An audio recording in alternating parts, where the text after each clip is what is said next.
देखिए, आज लाखों छात्र हमारे ऐसे हैं जो यूपी टेट, सी टेट और रीट और बीपीएससी, केवीएस ऐसे तमाम परीक्षाओं की तैयारी कर रहे हैं। लेकिन क्या होता है कि वे सीडीपी जैसे विषय से सबसे ज़्यादा परेशान होते हैं और उसके पीछे का मूल कारण क्या है साथियों? तो उसके पीछे का मूल कारण है कि कठिन शब्दावलियाँ। अच्छा, ऐसे तमाम शब्दावलियाँ होती हैं जिसकी वजह से वे बहुत ज़्यादा परेशान होते हैं, उन्हें बिल्कुल भी चीज़ें समझ में नहीं आती हैं।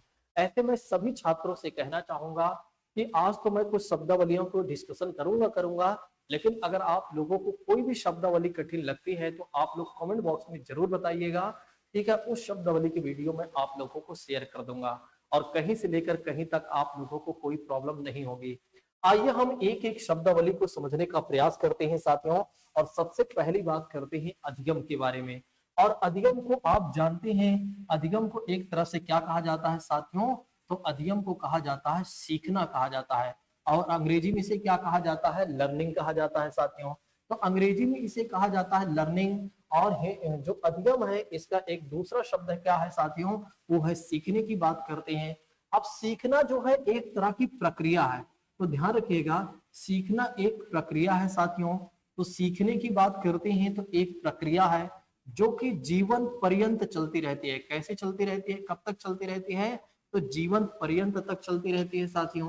अब ऐसा क्यों कहा जा रहा है कि देखिए, अगर आप समझते हैं यहाँ पर कि देखिए, अगर हम पढ़ाई की बात करते हैं, जैसे पढ़ाई की बात करते हैं, तो पढ़ाई एक समय तक होती है, मतलब एक समय तक हम पढ़ाई करते हैं। जैसे बहुत पढ़ेंगे हम, 30 साल 40 साल पढ़ेंगे, उसके आगे हम नहीं पढ़ेंगे।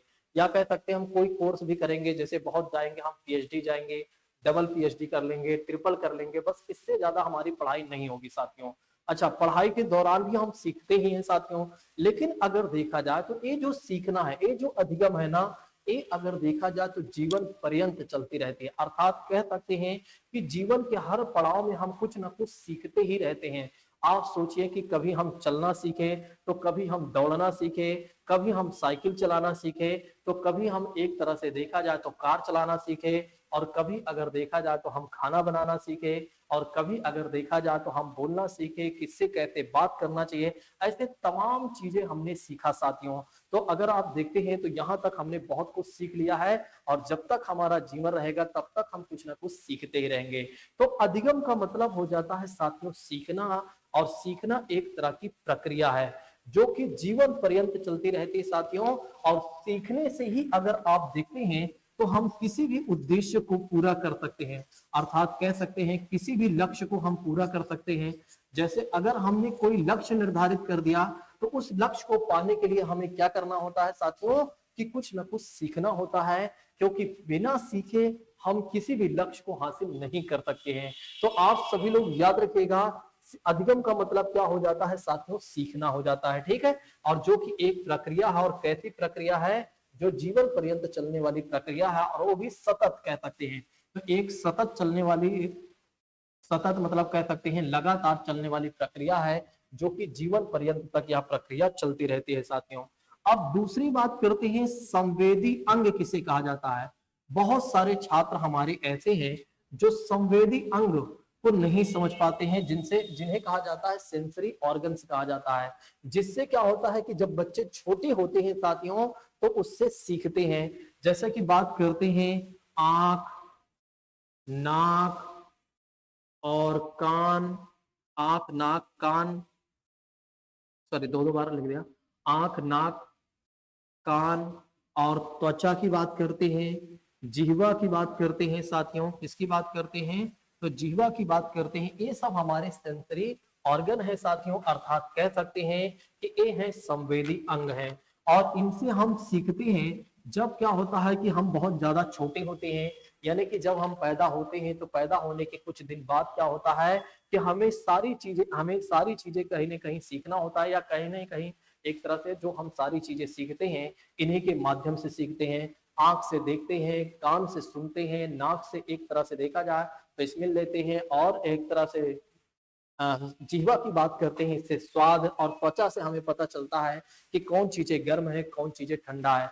आप सोचिए एक बार, अगर क्या नाम है, एक बार आप टच करिएगा गर्म पानी में, तो आपको पता चल जाएगा, आपकी स्किन बताएगी साथियों कि ये गर्म है।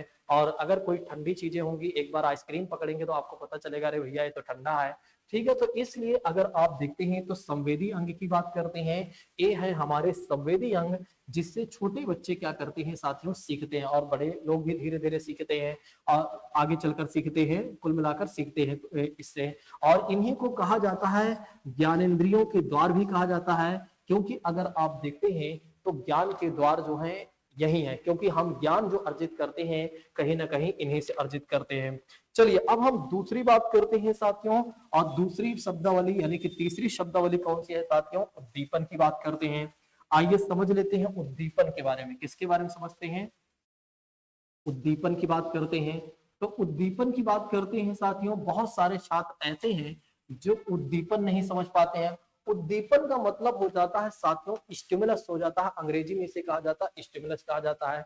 जब कोई चीजें हमें उत्तेजित करती हैं साथियों, तो उसी को कहा जाता है उद्दीपन कहा जाता है। जैसे एग्जाम्पल के तौर पर पावलोव के सिद्धांत में आप लोगों ने देखा होगा कि कुत्ते की बात करते ही कुत्ता खाना देखते ही क्या होता है कि वो उत्तेजित हो जाता है, जिसकी वजह से क्या हो जाता है, उसके मुंह से लार निकलने लगता है साथियों, या लार निकलने लगती है। और जैसे कि बात करते हैं छोटे बच्चे की बात करते हैं, छोटे बच्चे के सामने अगर कोई उसका मनपसंद भोजन दिख गया तो उसके मुंह से वो उत्तेजित हो जाता है, उसके मुंह से लार निकलने लगती है साथियों। और छोटे ही नहीं, हम लोग भी ऐसे ही, अगर हमारे मनपसंद खाना हमारे सामने कोई चीजें आ जाए तो समझ लीजिए कि हम भी उत्तेजित हो जाते हैं साथियों। अब दूसरी बात करते हैं, तो दूसरी बात करते हैं तो फिर अनुक्रिया की बात की जाती है साथियों, जिसे रिस्पॉन्स कहा जाता है। क्या कहा जाता है, रिस्पॉन्स कहा जाता है। देखिए हमारे अंदर कोई अनुक्रिया तभी होगी जब कोई चीजें हमें क्या होगी, उद्दीपन में आएंगी, मतलब कोई चीजें एक तरह से हमें उत्तेजित करेंगी, तभी हम कोई रिस्पॉन्स करेंगे, अर्थात एक तरह से अनुक्रिया करेंगे। जैसे पावलोव के सिद्धांत में आप लोगों ने देखा था कि एक तरह से जो कुत्ता था वो भोजन देखते ही मुंह से लार निकालना शुरू कर देता था, सलाइवा निकालना शुरू कर देता था। तो जब वो सलाइवा निकालता था साथियों, तो वो उसकी अनुक्रिया कहलाती थी। और जब वह उत्तेजित हो जाता था तो उसे उद्दीपन कहा गया है। जैसे हम अपनी भी बात कर सकते हैं, अगर हमारे मनपसंद भोजन हमें हमारे सामने आ जाए तो क्या होगा कि हम उसके प्रति उत्तेजित होंगे और हमारे मुंह से लार निकलना शुरू हो जाएगा या मुंह में पानी आ जाएगा साथियों, तो उसे क्या कहा जाएगा, अनुक्रिया कहा जाएगा। बहुत सारे छात्र ऐसे हैं जो उद्दीपन और अनुक्रिया से काफी ज्यादा परेशान होते हैं। वे कई बार इंटरनेट पर सर्च करते हैं तो बिल्कुल साइकोलॉजी भाषा में लिख कर आ जाता है। ठीक है, जिस भाषा में है किताब में लिखा होता है वही भाषा उसमें आ जाती है, जिसकी वजह से उन्हें समझ में नहीं आता है। लेकिन अब किसी को चिंता करने की आवश्यकता नहीं, कोई भी शब्दावली है जो आपको परेशान करे, आप सीधा कमेंट में लिखें, आपको दूसरे तीसरे दिन जब 4 से 5 शब्दावली हो जाएंगी उसकी वीडियो आप लोगों को मिल जाएगी साथियों। चलिए तीसरी बात करते हैं साथियों, यानी चौथी बात करते हैं, पुनर्बलन के बारे में बात करते हैं। ये भी शब्द हमें बहुत ज्यादा परेशान करता है। इसकी बात करते हैं, पुनर्बलन की बात करते हैं। तो आइए समझ लेते हैं पुनर्बलन के बारे में साथियों। ऐसी देखिए, पहले तो ये जान लीजिए कि पुनर्बलन को दिया किसने था। तो पुनर्बलन की बात करते हैं तो इसको बीएफ स्किनर ने दिया था। किसने दिया था, तो बीएफ स्किनर की बात करते हैं तो इस बात को याद रखिएगा। देखिए पुनर्बलन किसे कहा जाता है, इसको समझिएगा। ऐसी कोई क्रिया, ऐसी कोई क्रिया, ऐसी कोई क्रिया, ऐसी कोई क्रिया साथियों, ऐसी कोई क्रिया जो अनुक्रिया की संख्या में वृद्धि करती हो, जो अनुक्रिया की संख्या में, जो अनुक्रिया की बात करते हैं, जो अनुक्रिया की संख्या में, जो अनुक्रिया की संख्या में वृद्धि करती हो साथियों, उसे क्या कहा जाता है, पुनर्बलन कहा जाता है। क्या कहा जाता है, पुनर्बलन कहा जाता है। अब इसका एक एग्जाम्पल आपको लेना पड़ेगा।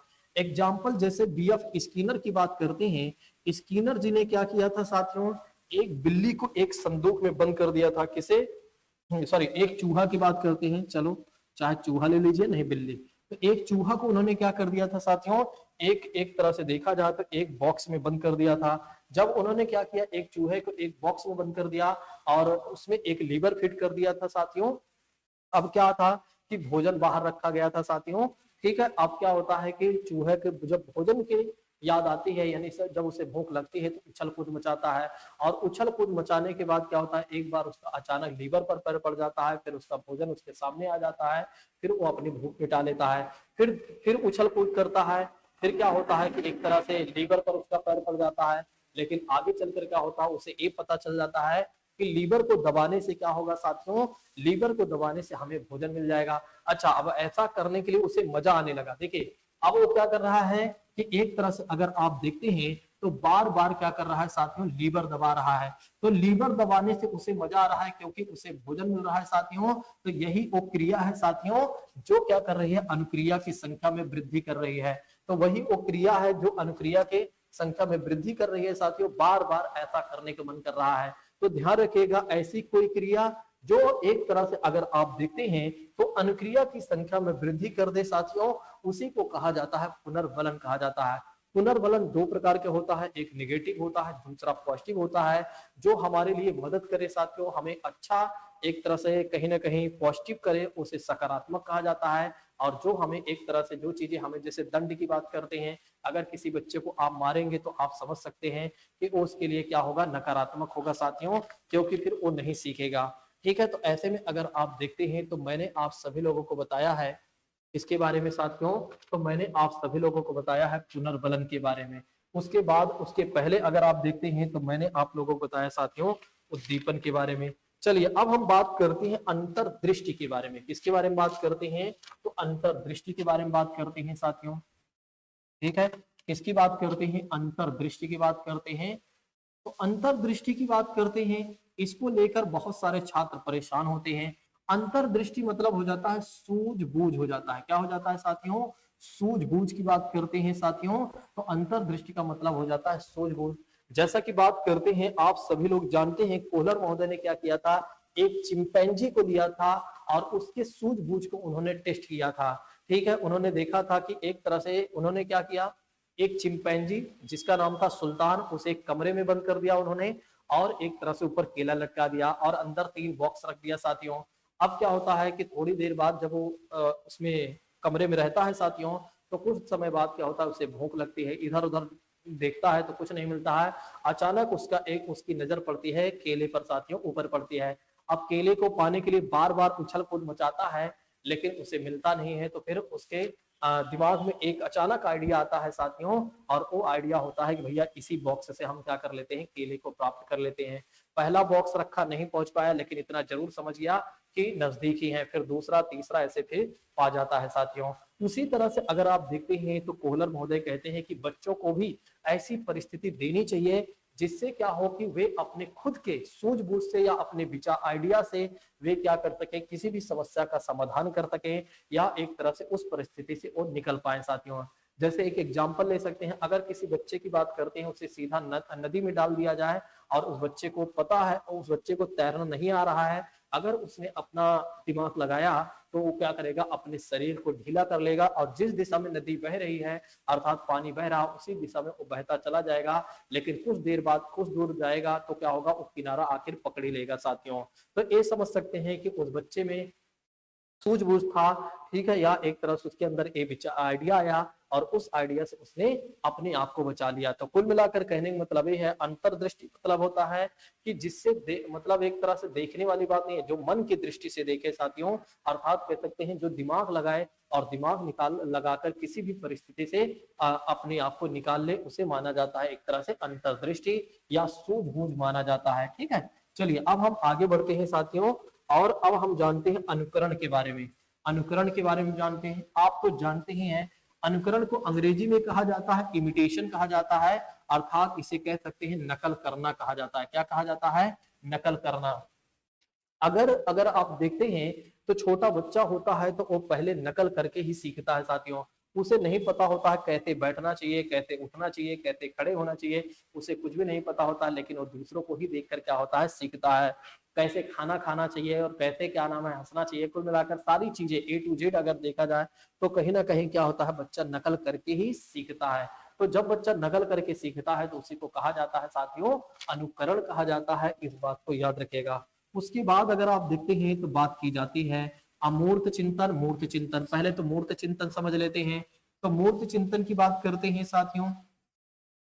यह वह चिंतन होता है साथियों, यह वह चिंतन होता है जिसको देखने के बाद क्या होता है, जो चीजें दिखाई देती हैं, जिन्हें टच किया जा सकता है, उसके ऊपर जब बच्चा चिंतन करता है तो उसे मूर्त चिंतन कहा जाता है। जैसे ये हमारी टीवी है, इसको देखा जा सकता है और इस पर इसको छुआ जा सकता है और इसको बच्चा देखेगा, अरे कैसे लिखा जा रहा है, कौन लिख रहा है, तो बच्चा सोचेगा भाई ये है क्या आखिर, तो इसे माना जाता है मूर्त चिंतन माना जाता है।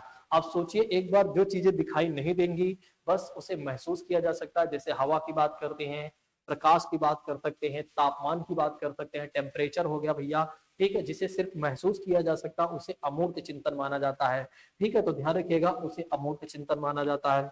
अब आइए हम बात करते हैं कुछ शिक्षण सूत्रों के बारे में बात करते हैं, जो कि अगली क्लास में आइए बात कर लेते हैं। तो साथियों जैसा कि बात करते हैं, आज मैंने आप लोगों को इस क्लास में जितने भी शब्दावलियां हैं वो सारी शब्दावलियां बताया।